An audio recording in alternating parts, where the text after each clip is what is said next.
And the official Kojon Cancer is booked for the week. Aye. Next one, we catch the MPP for no. Anyone on the Mama Koku or 10 any NGFM. Kojon Cancer was anyone into Koku or 10. We are seeing the Corao. We are the party. Hey, Eddie Pay, I can't refine. Kojon Cancer no more Koku or 10 one. Sir and 7 Kojon Cancer Bay, there was your trouble colors. And if you're just nigga, as I be, omni TikTokers, as I be clashing with Kojon Cancer Lewen. Na verse mo ebi se kire mu a kwan a Philadelphia papa sani kire de efa so egu onu ani nua bema aware the so bloody ni years for ya de ade egu obi awale o de ate be mo kire mu no a kire wadwe ama me e wo comment section aha ipenya block media me so say ni die mu obe like video no da ma bo subscribe button so be click notification icon no latest update abe kire wadwe de ama me e wo comment section best was so no a share video for so enya bi ahye entie nyina enim wiki mu be for air course between Papa Steve Adum Chedua and evangelist Diana Asamoah. Evangelist etunu also or the Bible no be exposing fake what is it prophet and pastors in this country. Owo mu di na ada ni nyansa kwa egu Ghana for so chinchi mo musa ejom sikadi no. Or the Bible no be exposing wo mu. Na enimu no ana expose na just say oni Adum Chedua e dia crash. Na oni Papa Steve Adum Chedua e dia crash ye no. Emu ana Kojon Cancer Lewen ebe emu Kojon Cancer is better than Adum Chedua barrister second in command. What I say second in command over Adum Chedua ani o woni Kojon Cancer na enya manso ono be twen a just et na Kojon Cancer ba ye no o ka kire Diana Asamoah se wo ya atasa nyina oba wi atasa just say Kojon Cancer ke kan bi anka se twa o si twa ma me na da pa enya ma me nko a o sa na se mu kokwaku otin so ene NGFM kodam wo mu o wie ye Kojon Cancer Lewen edna no go si MPP party no so kodam wo mu e ma Papa Steve Adum Chedua edna no be si MPP party no so kodam wo mu so Diana Asamoah MPP ni e yo say ka motimi tu ne fo na wo jai de oye no na eno ana we comedian so afia show den kan de attack bi e baaye also how was about for the second time Kojon Cancer o si den wa ko ani mu abrabo mu jan wo yare ho wa bodamo wo refi se na anu ya na me ne wo me do call me boyfriend on ma ko sile scam a wo refi ho o kai Christian o kai se me do call me boyfriend ho te ma ko sile scam a o kai se me do ko Kofi aba ho ko sile de wo bedi wa ko ani mo he hwe ne kwase ya because ye ton so bolo this kind man tell so we ye bu ehiafo ye bu ayarefo ye bu wo mu a ade ato mani e ton so bolo this kind man so one fa unchi mi ni wani pepe said the aponchire ne ye kura ne to aso anko pepe bi anta be sorry kwasi ani mu se wakọ ma comment ni mu chair ye bu sa no agene ye bu wo chair me ye hwehwe kwasi afọ dia na abedi kan wo akọ wani mo bia ntimi ntwe odi because na ti abroche ko school wo ntimi ntwe odi nti wakọ wani wa boredom kwasi ya manko sere aduane am wani manko sere ska manko adia sa wo manfo anko ba bia mo anko sere ska medidia enka sema kenka be me ya pa ene kwasi ya fa anto nsuo nya ma fa sa bosom na mosom no fa bo hudua sa wo me fa anko Kofi abanfie enko sere ska sa wo na wo fa fo ne mfreme paacho if you pa chow to win your penny be more and 7 fa unko Christian what's any what aboa the difference between me and you is that me comfort and I'm more conscience no me ni twi kopo bi no nchemu ncho kwase enye mi ntina no papa amfo anko school me conscience me ntimi nkodi so fochi emye ma me bunipa me nya sa de na aboa na eja wo mu na afia wie ya ana trouble colors edit TikTokers for so no ebe so Kojon Cancer Lewen etete ne pansam no sa de na aboa ragati asemaba mese asemwe nka me be can be amalowen but me hwe ekwanya lowen for so a odi be di evangelist Diana Asamoah tem ne no a ena me hu se lowen ye ka adwene de ni petrima ebi eni ni trim because ade alowen eye ne nyina no me baba be kirikiri mu se mo hu na wa bon kwase anwum bi na de wo si bedi ma me na tam korante me mbo anwum no kura di kwa na ahai penwum no ade a wo ye nyina ne se wonim se obedi ma me na tam amani din abaye na te so dia promote ne nwum Kojon Cancer wo mfie sei se 36 or se 38 wunyini bia 35 bukra wunyini ye Diana Asamoah ebetimi ya wo Diana Asamoah 52 years old Senka dana someone a bedi watem and a woody ni bia. Anani baby ne bedi watem e be kan ma me nanka woody ni bia because oh we die entiase wom. Or in the name of say wo sofo enen eko. Na wotie dana samoa kra na omie na no enkanti adom chedua sese bi wagimi wo ya aboa wo ye kwasea. She's always attacking her work and his work. Adwuma na adom chedua eyen eno na da bia dana samoa attacking. Entin se papa no wo firi nyame se de wo amusika na adenti na wo sa oma wei eye wo ya. Ofiri nyame a adenti na papa no wonye bibi ema ye hunu se yes ofiri nyame. But papa no so nyasa maame ne kasa won kasa or reply ne back. Nent wetimi agina wo so abedi maame yatam a kire se ne ho tantan oba fon oba ginjan e wo abra wo kodwo nkansa lo wen wo ye nipa nsamu. Enti minima de krontia eba wu mu ema na wo fa camera ba sa wi tofi amanfo ka se wudi ye ampa ena me yaje atom because de na wo ye no mitimi hu se you were na te se woni wu mu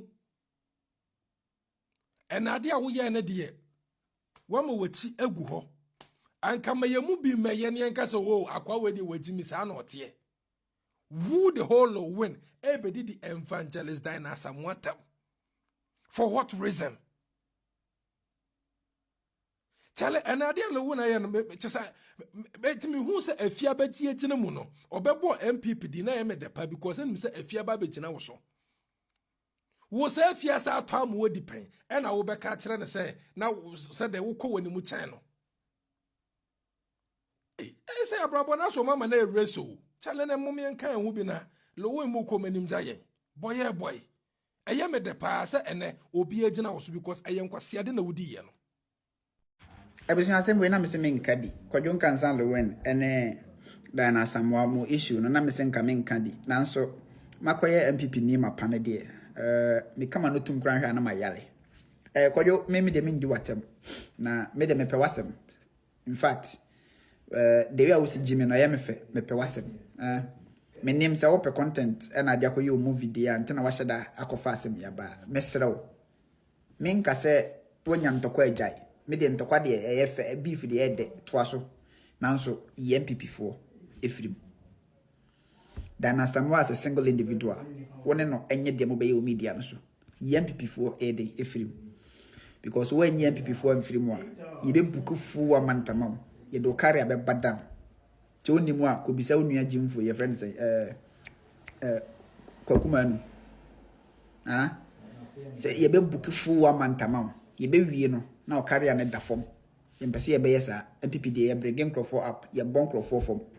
se woni Dana Samoa nya woni nunya Dana yesrew se woni adom che dua nya woni ninya as a single individual mutimi ye dem bia o media so na MPP as a party there Dana Samoa wonye ye panyini bia. Dana Samoa is not even a Cadbury member. We're just an MPP supporter or sympathizer. That's all. Enti ebeya se monya moneno enya. Enya MPP. Se mo de MPP bamu dia ye nyina ye beti yesim. Na ye be bobo no be wie no. Ne ye hunu ba bi obi aide ejina. Yesrem. Dana Samoa ana moneno enya. Moneno ntoaso. Ono no wo ye star. Kodum kwansan so ye star. Mumfa mbom. Adum che bia wo ye star. Onzo mumfa mbom eya momontokwa samo de NPP bamu dia ene ye beba besim ye mpese ye beka bi mundi mo agronko ne enso ye ndi agronko ye serew NPP de politics ne ye nya assurance ana politics nso de ye gi ahoho ye gi obia ede eba MPP Dana Samoa o kasa ma MPP o kasa ma ho adum che bia asore de ye bekoho ye anano asofo wodom the moment wodom ne de MPP party ne yenso yehia no ti babia ye beko senti wonti ase ya obetima kotana nchen you was a single individual obetima tana achiri na wahwe ye be ye se ye be ya 2028 ye ba begina Ghana ye be gina ne agi Ghana de afiri oyinde a ye namui because John Mahama no ohunu boto ana de pan yimpo ayi de awuram na beka se ohunu boto discussion John Mahama endi se mamu no omu hu manim 9 months nie kanya ade ba ko maye na ye mo aba so omo hu nti se wo wonya ntokwa na wo beko a yesere wo ne omo nko emfa pipimbam Philadelphia for moma yeni nkomo Council of Royal moma yeni nkomo hwe muntwitwa no mabiso na hu nya muntwitwa no mabiso na hu nya moni kodon kansankasa de ehu nya ne nsem a wo keka no o twitwa so na hu nya hwe dana Samuel a wo kan eye deep chedie Bishop Samuel Owusu kan ye no trase dwen se ye simple ba ye papa anan sofo adum chedu ya ko de dana Samuel atofom enye simple dana Samuel a wo keka no mamu hu ni se eye simple eye sumsum ntokwa na sumsum no dana Samuel no onto ho kwasawo wono so odin awo kura ne bambo eti se ye simple a kaya papa ko de dana Samuel atofom but enye simple minim se ne obesi afa ye mi kan obesi adwene ho afa Philadelphia for ATM any ya papa na emu sofo adum chedua na emu munim se me papa ni me penasem go to through my page share video my ya fa ne ho enye simple yes dana Samuel wodini yi because me nsam a wo keka no emu di chedie Samuel Owusu kan ye no say since bawo miewuru a ho ne cover na de cover anu no kra no de gi nani monyam eye deep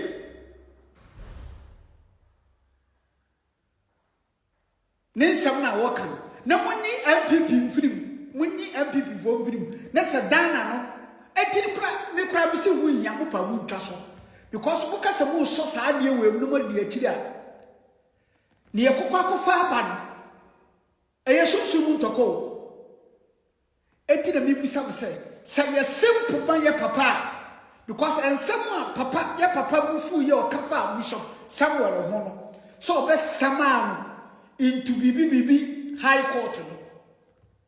wonyire ya ye papa betimi de wato fam so fa du chebia betimi ade wato fam but is dana Samuel a wo kan yesunsu dana ni modu eti mun twaso ai mun twaso minim said you obesi abema comment na fa aye but minim ni America muntwa so odo papa na won no papa ni nchemi Philadelphia ho because I'm a pastor etibi me hwehwa mi nyonko pastor sofu enim guase eti na always ni sami bubefu bi ana me ka asem wodi nka bomu ba na ebu na die betiti bi pamu tibu pa mu ntwa so I'm a pastor me duru ba bia sofu adum chedu na may happy to myself. Me am any better among set on penny bremu sami na me apeda was hard, but me up on one castle. So, me name said you will see a pass. Cancel a win. Only mammy dine someone top one. Your best say ye NPP for the D film. And yes, I would drag NPP for the bus issue with one. Adwuma ye di bedu ye be buki week ama wo de wa we ye do be ko 2 weeks me ye nya bo hwisi ni mu se krenya e ho na wo beti e mobro pa ye be ba wo so se mobro no wonya untokwa na wo ku akuna yi NPP ye din free ma me dan na Samoa wo ye ordinary NPP member onye card bearing member onye delegate onye executive onye chairman and onye general secretary oye ordinary NPP member oye artist oye nimtuni aye offer a platform the man so medi anim ni enye campaign said the political party bi e Ghana bia kwa abato so no mu ye campaign omo frɛ artist bi mane e ba omo platform so beto nwum saa na ye de ma me dan na Samoa eti issue na ma me na nya no bible na ma me na use de bromo no yen ye kire Bible no yen ye kire de man no waka kire ye say yen ko kan kire ni say onya de oye de maame ne ye no ma follow ne niema ne kakra Bible na won wo kotu ene wo kire ye say yen fa ye huntu Nyankopɔn so etiyen fa ye huntu Nyankopɔn so na so woni ni wo issue say wo de ye wo fa huntu Nyankopɔn so na wo de wo ba tu obi fufuro so a ewo ho ye NPP fo ye din firim enti sa wa hwe ye adwuma ye di bediwu no wo tese wo benu hu kra what se wo hwe na wo music career ne wo acting career no se abawie ya anasa abafom a kan hu tutumrika na fa ho kobo kilantia no revive wo career ne ma because kilantia say one the man of the moment ma who said this time kuma actors and actress bi kura no edo mo ho bobo no eye advert mo because kilantia no say the baby a won nam no anu odene eti so hwe na wo career na wu aka ho fa ankobo no enye wo ho kokoti se mi wo scan ho ahwan scan de wo nanso wo hwe na wo niema bi ba fo mo kilantia career revival wo ho kono wo na NPP fo ye din firi wonum na entokwa na ekoso na NPP fo ye nim ho hwe muse ya na mo ya na ye beto aba no asedade tribalism ni tribal war ni chesensem basa bia be fole ye na Ghana fo bi no mo so adwini mu ha no ma die di no ma to atiaye this time no ye nko ni sa bi mpa ye maga abukra wo sa nyema na wati kodjon kansale wen enti no yi NPP fo free sa isi gwemu na NPP fo maame no wonye ye general secretary ene wonye chairman ni yakoka kire nze na Bible no so a wo yusu no enye ye Nyankopɔn nye ne ye kire ye ni yakoka kire nze ma o mbri that was emu ana one man bi o kire mu a ekwan a papa so adun tie dua efa so onu ani nua ba ma wade ogu no no wa be kire bi enko nkwati say answa omo shop omo ye aduma wo mese me bra no oye nkonya ho oye akonya oye stuffing chair de mawa we ka se ye fabruti na de abrawo oye stuffing chair mawa brother we ka se ye fabruti na de abrawo men come na da o so fly oye aduma so fly kuma se so fly e no opa kono onye nkonya ma wo kuma se ya kono onye nkonya ma we ka se ya ye akonya na free abruti na de abrawo ni shop awadun tebia honum ni shop say omo shop say wan kobo me say wa bonwum ne nyum da adun tebia platform YouTube so enie ya mani kobo ya no enie onie wona se finfin wono onie wona esam onunie wona esam me se me bra woni ti na ya kasa ne ye ho odene dozes me so wa dia duro se de me bra woni ujoba bo aso no ono ani aduro ni bi ena minim so odi bi o so ani bi o but minim se ono utina physical me bra we na bra bo se ko ya boxer obakra eba bubukom ebe ya boxing wa timi osaba na ase mo odin adabo ni mo odin ti wa timi entra kra ena osajane ko kumase bossa oni original of physical obe bull rough original o say na mototo obe bull rough enso ni wada na oba adum tebia ma na da na oba otimi nne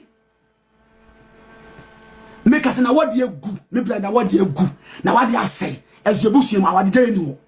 yebusuem awadi dan ni ho ezo ni na wadi egu na wadi asai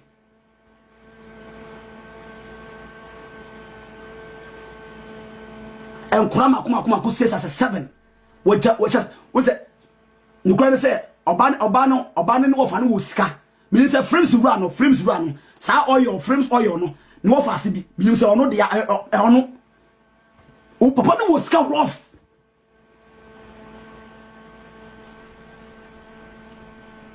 and na wadi egu ni shop say adum tedua omo so mo ne ka pre o ma fi no Still I want to tell you, Ogusoko. Ogusoko. Me say, Ninumni, he, and you wait that no change your problem. I'm posting it twice. Baku and you 40-something thousand $40 something thousand views. And I'm almost supposed to be after them say, nothing. I'm supposed to say 3.4K. Wait, clean us, and who's coming? And who's coming now? Oh, no one come on. Oh, no one come on. Only me, one mother, one father. Only.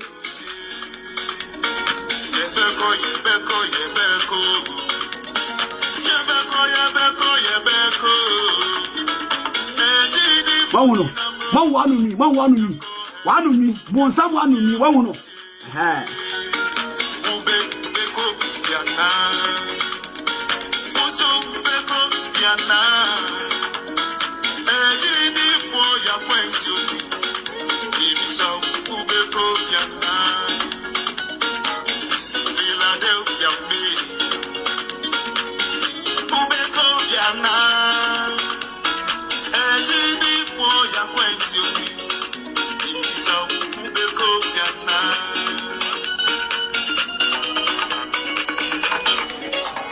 And I'm ready to go or die, pa, and never glad I know about. Yeah, ready to go.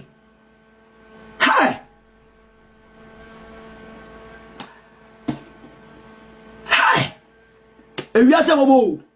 Mr. Bravo, pa.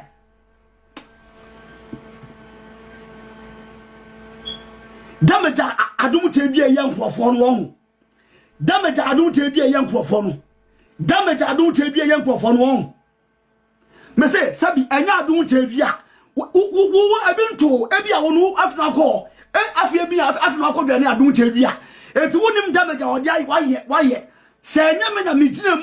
mu gina brade agina mu ye na brade ye adum na metimi free Ghana ho ada metimi bu abusua ho ti ka se apa anka wonim de na ka kwana aye mabusua wonim de ka kwana mabusua Mijina hi, mida busia eden. Shame, obia shame, me, obia mijina hi, obia shame. Abonto so for po shame. Wojanta wonim de yakos wonte de yakos wase. Now you can kwase asem say, you can if you can't beat them, join them. Me go dare kwasem kwasem pani we me go dare kwa den. Ni popori ni we me go dare den. Panya wakoti aduo de ya asore me ko tane ne dai edi fa ofie afa ofie a kabati ase wonim damage papa wa aye me bra na ho ono de ohun ba ne me die tene me hu akwaso obi o teda me ho obi teda me ho a du ogina kire no ohun mu chan de o tan hu no ebi aka wa kabati ase Okuta gift. When him known to, or better not Trondon, or when you are who do, or you're gifted, but also or I'm one. What mean pay that because you won't pay. Because what didn't know a media now, so when them say, for lack of knowledge, or say my people perish.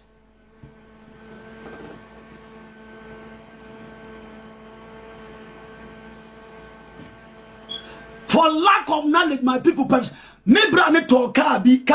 ade na kan si yi efie na papa ne to mu ade no kan ayira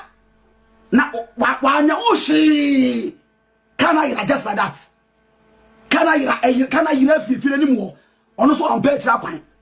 because na o tiskam na nipa na ko ware no ne wo fa wo sika tam etina on fa ho